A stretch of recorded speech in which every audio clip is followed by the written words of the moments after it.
Last lecture में हमने देखा था बेस्ट फर्स्ट सर्च क्या होता है। अब हम देखेंगे बीम एल्गोरिथम क्या होता है या बीम सर्च एल्गोरिथम क्या होता है।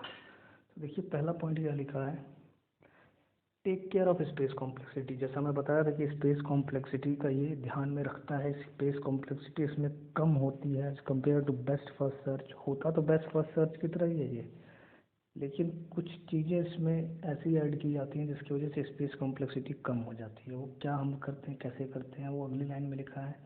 बीम विड्थ इज गिवन, यानी आपको एक बीम एसोसिएटेड रहेगा, एक बीम दिया रहेगा, उसके हिसाब से आप सर्च करेंगे, जो कि स्पेस और टाइम कॉम्प्लेक्सिटी को कम भी करता है, बीम ही कम करता है।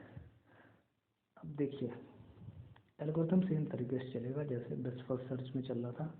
यहाँ देखिए, यहाँ भी डायग्राम सेम टाइप का ही बना हुआ है। ए आपका इनिशियल नोड है, जी आपका गोल नोड है, स्ट्रेट लाइन डिस्टेंस दी हुई है सबकी। यहाँ देखिए हुआ क्या, हमने पहले ओपन किया ए, ठीक है, ओपन एम्प्टी है, नहीं है बेस्ट फर्स्ट सर्च की तरह। Open empty best first search की तरह ही हम चेक कर रहे हैं, ओपन एम्प्टी नहीं है तो फॉल्स फेलियर रिटर्न नहीं होगा। पहला नोड क्या है, ए है, ए क्या गोल नोड है, नहीं, गोल नोड तो जी है, तो क्या होगा आपका सक्सेसर जनरेट करेगा। सक्सेसर क्या है ए का, बी सी और डी है, तो 3 सक्सेसर आपने यहाँ जनरेट किया। देखिए बी सी और डी, बी सी डी। यहाँ बीम की वैल्यू 2 दी हुई है, तो यहीं पे डिफरेंस आता है।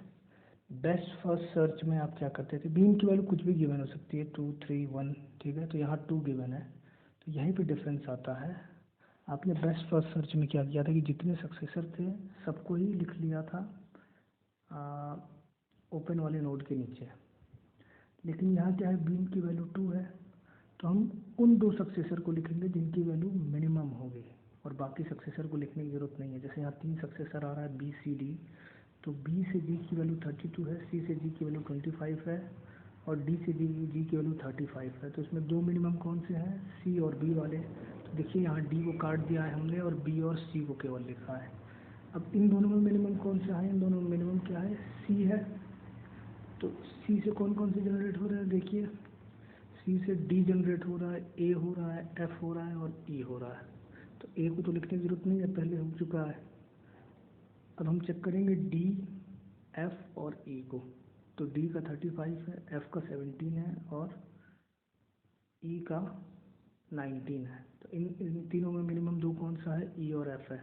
तो डी को रहने दीजिए, आपने क्या लिख लिया है, ई और एफ को, ठीक है। और एफ से कौन कौन सा मिल रहा है आपको, एफ से आपको डी मिल रहा है, सी मिल रहा है और जी मिल रहा है।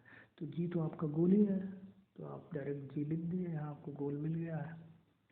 तो इसमें स्पेस और टाइम कॉम्प्लेक्सिटी कम कैसे हुई, अब देखिए बेस्ट फर्स्ट सर्च में आप 3 सक्सेसर या 4 सक्सेसर जितना है सबके लिए स्पेस देना पड़ रहा था क्यू में, बट यहाँ पे बीम की वैल्यू 2 है, तो आप केवल 2 सक्सेसर लेके चलेंगे, तो स्पेस बचेगा। यहाँ पे जो काम 3 4 5 सक्सेसर्स को लेके कर रहे थे, वो बीम की वैल्यू अगर 2 है तो 2 ही सक्सेसर को लेके करेंगे, तो स्पेस कम होगा।